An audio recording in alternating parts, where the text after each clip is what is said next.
Growing up, my younger brother, David, always had it easy. Our parents, especially our mom, treated him like the golden child. She catered to his every need, cooking his meals, doing his laundry, and even asking me to help him with his schoolwork. Meanwhile, I was left to fend for myself. Despite this favoritism, I didn't complain. I was independent and didn't expect much in return. Maybe that was my mistake, because David never reciprocated. He only came to me when he needed something, never when I needed help. While I was quiet and introverted, David was loud, rough, and the center of attention, much like our dad. My straightforward and honest nature didn't help me win points with our mom, who often saw my honesty as criticism. This only deepened the divide in how we were treated. As kids, I tolerated the favoritism, but things changed as David began to bully me. He mocked my height, my glasses, and my personality. He invaded my privacy, reading my diary and tattling to our mom about its contents. When I protested, my parents brushed it off, saying, "That's just how brothers bond." David's antics escalated. He nearly broke my glasses, put disgusting things in my food, and even placed small stones in my cereal. Thankfully, I noticed before biting down. When I told our mom, she dismissed it with a laugh, insisting it was harmless. At school, instead of defending me from bullies, David joined in. He encouraged them to torment me, calling me names like ugly loser and hairy monkey. Fast forward to adulthood, and David's actions took an even darker turn. He betrayed me in the worst way imaginable by getting my wife pregnant. To make matters worse, our parents eventually disowned him, leaving me their $2 million inheritance. Now he's back, begging for my help after years of torment and betrayal. How should I handle this situation? I always felt like a failure, and one fight with my brother pushed me to the edge. It was over something so trivial I can't even remember, but his words stayed with me. He told me to kill myself. That cut deeper than any insult, because at the time, I was already struggling with my mental health. Hearing that from my own brother was devastating. While I'm in a much better place now, I'll never forget how much it hurt. Growing up, our dad was often at work, and our mom seemed indifferent to the chows. She even scolded me once, claiming I brought it on myself by irritating David. Things only got worse during high school. The turning point came during a shocking incident when David tried to set my hair on fire. Incredibly, my mom defended him, saying he was just playing. Who acts like that? Thankfully, my dad finally stepped in, pointing out the severity of what had happened.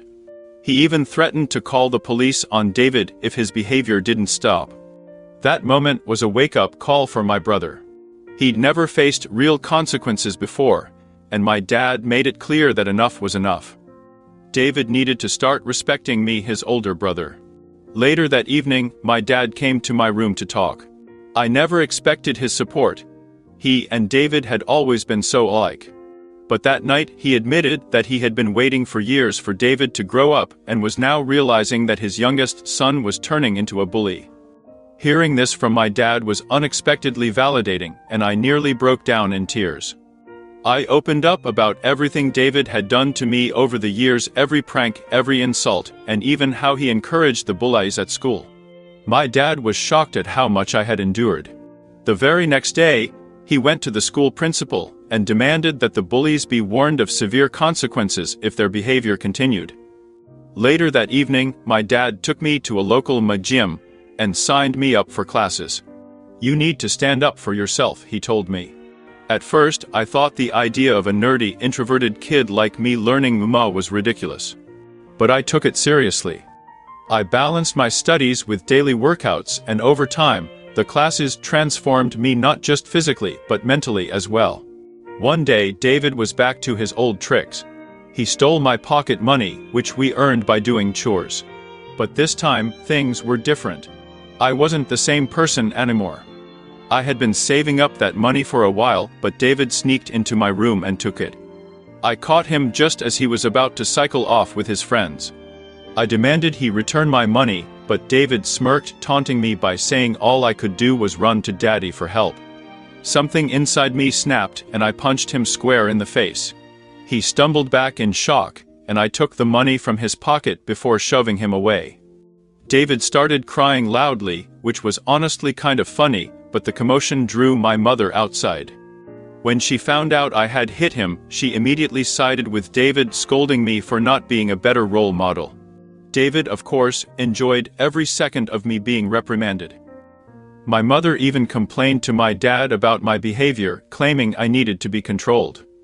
My dad, however, calmly asked both of us to explain what had happened. I told him how David had stolen the money I had worked hard to save, while David tried to justify it by saying he needed the money for a date and that, as his brother, I should have been willing to help him. My dad wasn't having any of it. He told David he was lucky I only punched him because anyone else would be called the police for stealing. He went on to lecture David, making it clear that taking other people's belongings without their consent was unacceptable. David didn't take kindly to being reprimanded. He threw a tantrum, likely hoping our mom would jump to his defense, but my dad stood firm. When David realized he wasn't going to get me in trouble for hitting him, he screamed that he hated me and stormed off to his room, slamming the door and locking himself inside. That incident marked a turning point. David began to distance himself from me after realizing he could no longer bully me without consequences. Even my dad had stopped indulging his antics. For the first time, I felt like we were on equal footing. While he no longer tried to harm me physically, he turned to verbal insults whenever our parents weren't around. His behavior became increasingly bitter as he grew older, angrier, more short-tempered, and full of resentment. If I asked him a question, he'd ignore me, muttering insults like nerd or loser under his breath as he walked away. When he needed to communicate something, he refused to talk to me directly, always relaying messages through our mother. When I asked her why David couldn't just speak to me himself, she urged me to be more understanding. I wasn't sure if this was just typical teenage rebellion or genuine hatred, but over time, dealing with his behavior became exhausting. The situation at home became unbearable, and I desperately longed to move out and escape from David. I repeatedly asked my mother to arrange a conversation where we could address our issues, but she always refused, claiming she didn't want to get involved. When I asked why David treated me the way he did, she would dismiss the question, unwilling to discuss it. Eventually, I earned a scholarship as a top student and left for my dream university. My dad threw a party to celebrate, and even my mom seemed proud. David, however, stayed distant and indifferent, barely acknowledging my accomplishments. Leaving for university was bittersweet, a mix of excitement for the future and immense relief to escape the toxic environment I had grown up in. The first few months at university were liberating. I made new friends, excelled in my classes, and began building a life free from the oppressive shadow of my childhood. For the first time, I no longer lived in fear of David's verbal attacks, and that newfound peace felt incredible. During my second year, I met Karen at a frat party through a mutual friend. We hit it off instantly. Karen came from a religious background where having children outside of marriage was frowned upon. When we discovered she was pregnant during our final year, we decided to get married right after graduation. Our wedding was a small but joyful celebration, with both of our families expressing their happiness for us. In that moment, I truly believed Karen was the love of my life. I had always envisioned a monogamous relationship, one woman to share my life with and come home to. Over the years, despite other women showing interest, I never acted on it. I was genuinely content in my marriage. Karen was my dream girl, and I couldn't imagine hurting her. However, my world shattered when I discovered she had been unfaithful. The first revelation was an ongoing affair with her married co-worker, which had lasted several years. The second was a brief fling with an ex-boyfriend during a family visit. Looking back, some might say I was naive, and I can't entirely disagree. Each time I learned about her infidelity, we separated for a while, trying to process the betrayal. I chose to forgive my wife. I didn't want to raise our child in a broken home and believed we could work through the pain and rebuild. The affair with her coworker happened when we were younger, and I chalked it up to youthful mistakes and poor judgment. For a while, things seemed to improve, even though I could never fully trust her again. I made a conscious effort to move forward, knowing that forgiveness required genuine commitment to a fresh start.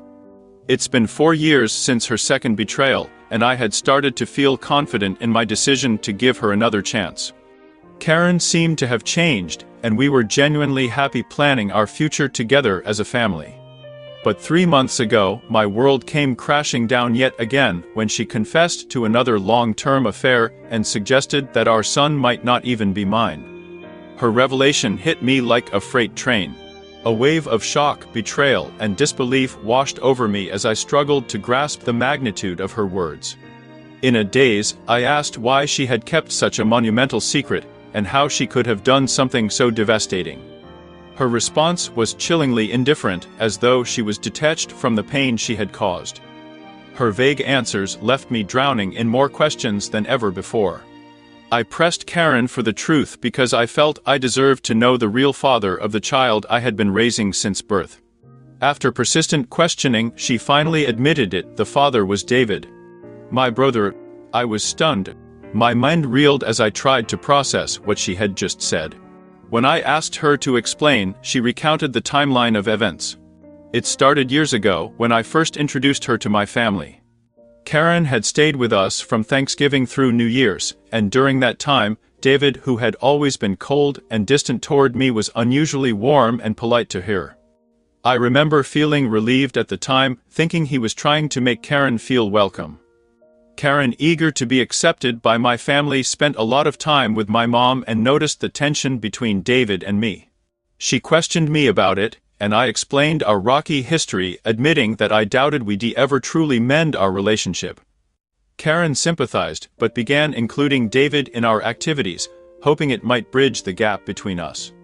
Whenever we planned a movie night, Karen invited David to join, and we watched whatever he wanted. Slowly, David and I exchanged a few more words than usual, which seemed like progress given his typical silent treatment. I even recall Karen and David playing video games together, but I didn't think much of it at the time. Karen told me her intentions were innocent at first. But as time went on, their interactions grew more personal. While I believed Karen was simply trying to foster a better relationship between David and me, she was instead forming her own bond with him, one that crossed every line I thought we'd built together. Karen told me that one day David had opened up to her about a recent breakup. Feeling vulnerable, he started confiding in her, and they struck up a friendship. She admitted that he would flirt with her when I wasn't around, something she initially dismissed as harmless until it escalated beyond her control. The thought of my wife and brother together made me physically ill. Karen confessed that she had felt guilty afterward and ended things with David. This matched her sudden decision to leave early and not spend New Year's with me, despite my attempts to convince her to stay. When we reunited at college after the holidays, Karen seemed her usual cheerful self, so I didn't question anything. 2 weeks later, we found out she was pregnant. Karen revealed that she wasn't sure if the baby was mine or David's, but with no way to confirm, she chose to stay with me, knowing I was the more reliable brother. This was why we got married. My entire world felt like it was crumbling. The son I had loved and raised might not even be mine. I asked Karen if she had been sleeping with David recently, and after a long pause she nodded. She confessed they had stayed in touch because of their undeniable chemistry. They had been sneaking off to hotels, lying to me about working overtime. She admitted that half of her so-called business trips were actually romantic getaways with David.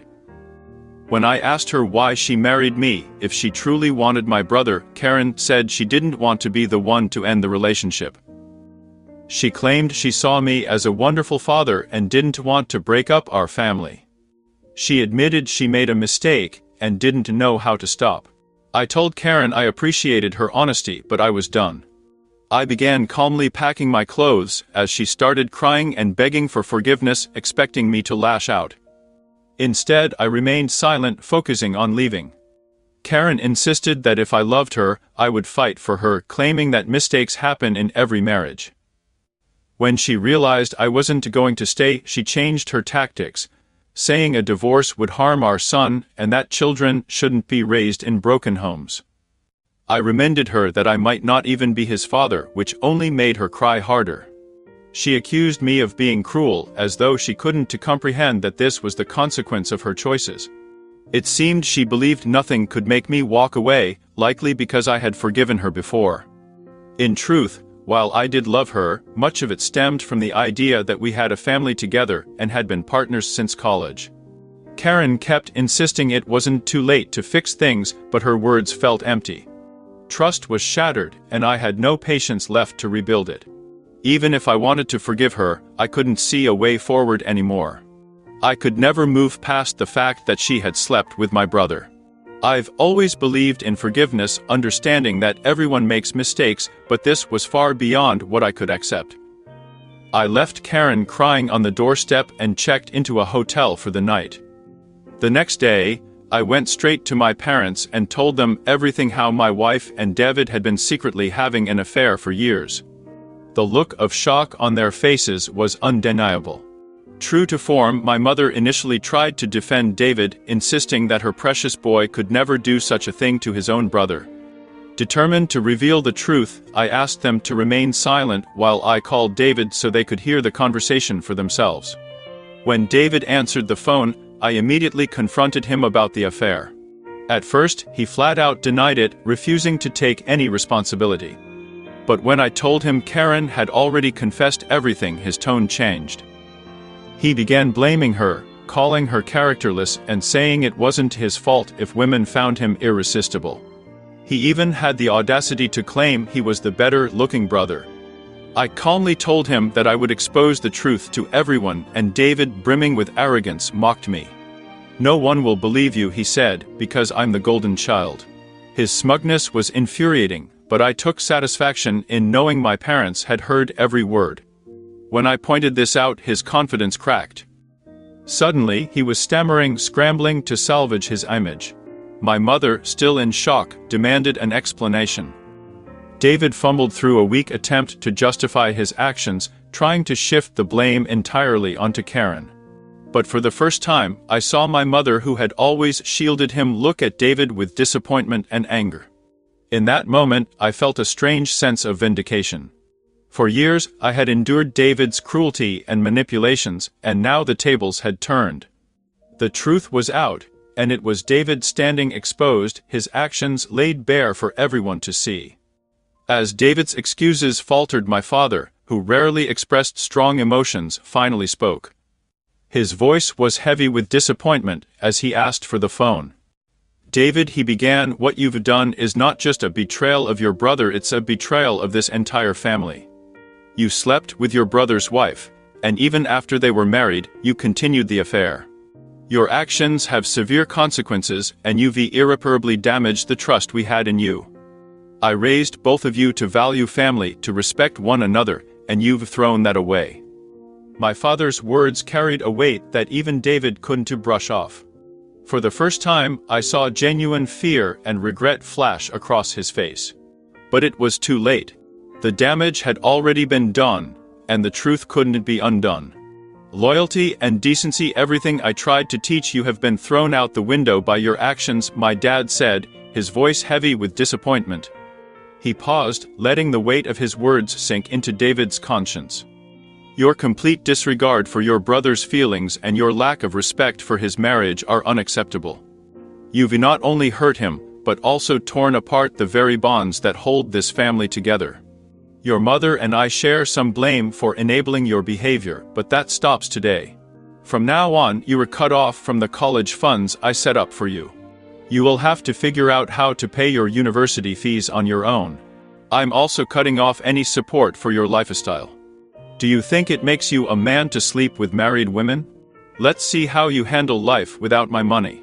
Throughout this, I stayed composed, even though part of me wanted to scream at David. Watching my dad take action and finally hold David accountable felt like the ultimate vindication. It was clear David had underestimated the consequences of his actions. Despite his protests, my mother, who had always been his defender, couldn't justify him this time. As David tried to explain himself further, my dad swiftly ended the call, leaving no room for excuses. Afterward, my mom approached me and, for the first time in years, hugged me. That embrace carried an unspoken understanding and support, a moment I had longed for but never thought I'd experience. She apologized for not believing me all those years, and in that moment, my younger self who had endured so much torment finally felt validated. With my dad's help, I found a good lawyer to start the divorce process with Karen. She and her lawyer tried to fight dirty, demanding alimony since I earned more than her, but her affair worked heavily in my favor. We also conducted a paternity test, which confirmed the unthinkable: David was the father of the child I had been raising. The news shattered me. The anger and pain of realizing the boy I had loved as my son wasn't mine were almost unbearable. Karen begged me to remain a part of his life, arguing that he shouldn't to suffer for the choices she and David had made. But I couldn't bring myself to see him.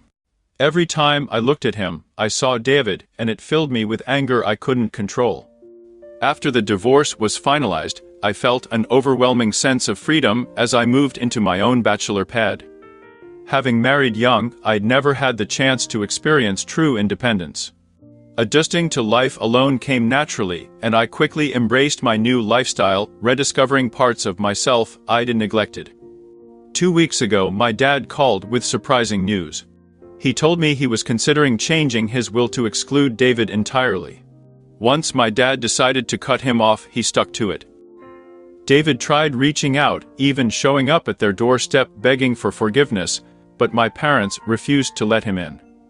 Even my mother, who had always caved to David's tantrums, seemed completely done with him. For the first time in my life, the scales had balanced, and David was forced to confront the consequences of the damage he had caused. Though it must have been hardest for her, David never reached out to apologize for what he had done, showing no remorse. It was clear he wasn't sorry for his actions, he was just upset about being cut off from our parents. My dad told me he planned to leave everything to me in his will, ensuring David wouldn't be able to contest it later. His plan was to leave David only one, symbolically cutting him out. I was shocked. My dad had worked hard his entire life, and his assets, retirement fund, life insurance, and other savings totaled nearly $2 million. The only condition in his will was that if he passed before my mom, she would retain the right to live in their house, though ownership would transfer to me. I didn't mind this, I wanted to care for my mom in her later years. Somehow, David found out about this arrangement. Unable to reach our parents, he called me yesterday, trying to make amends. He explained how much he was struggling with college, and how Karen had been pestering him for child support after the paternity of the child was confirmed. He told me he had no money, had been searching for part-time jobs without luck, and was desperate. David begged me to talk to our parents and help him start fresh. I couldn't help but laugh. I told him I was done with him. I reminded him that he should have thought about the consequences before sleeping with my wife and getting her pregnant. David argued that I was being unfair and said Karen was equally to blame. I agreed with him but pointed out that I had divorced her, making her his responsibility now. I told him he shouldn't be calling me to complain about her or the child, as those were the consequences of his own actions. David started raising his voice, but I interrupted. "You are no longer the golden child," I said. "You were the black sheep who slept with his own brother's wife." At that moment, David broke down and started crying, telling me how everyone, including our grandparents and relatives, had turned against him. While it was true, it wasn't my problem anymore. I told him we were done and that he should never contact me again because, as far as I was concerned, he was no longer my brother. Since then, I've replayed the conversation in my mind. Despite everything, hearing David cry, something I hadn't heard since we were kids, stirred something in me. I won't lie, it hurt a little to see him so helpless. So now I'm left questioning, should I talk to our parents about him, or would I be wrong if I didn't? I've decided to cut all contact with Henry because I no longer want Karen in my life. Staying connected to her child would only give her an opening to return, and I need my space. You might think this decision is harsh or selfish, but I can't see him again, at least not for a very long time. Many of you correctly guessed that it was my mother who informed David about my dad changing his will, which led to David reaching out to me as a last-ditch effort to fix things. I confronted her in front of my dad, and she broke down, admitting she thought David had been punished enough and learned his lesson. My dad made it clear that he couldn't forgive such a betrayal. He told her that if she truly believed what David did was excusable, their marriage couldn't continue. This warning silenced her. My dad then issued a firm condition. If she ever contacted David again and we found out, she'd have to pack her bags and leave. As I've mentioned before, my dad is very stubborn. Hopefully my mother has learned from this experience. It's been 5 months since my last update, and my relationship with my parents has improved significantly. My dad and I have grown closer. We go golfing every weekend, and he treats me more like a friend than a son. Although my mother misses David, she has kept her distance from him. The last I heard about David was through my cousin, who mentioned that David has been asking everyone for money. Eventually, he had to drop out of college due to financial issues. He and Karen are now living together, raising Henry, and David is working part-time as a mechanic. I suppose it's good that they were trying to make things work. At home, we don't discuss David, neither I nor my parents bring him up. As for me, I've been doing well. I got promoted at work 2 months ago, which came with a nice salary bump. I'm not dating anyone at the moment, as I feel I still need time to heal. I've also started therapy, so we'll see how that goes. Thank you for following my journey. If you haven't subscribed yet, please do so and hit the notification bell to stay updated with more real-life stories.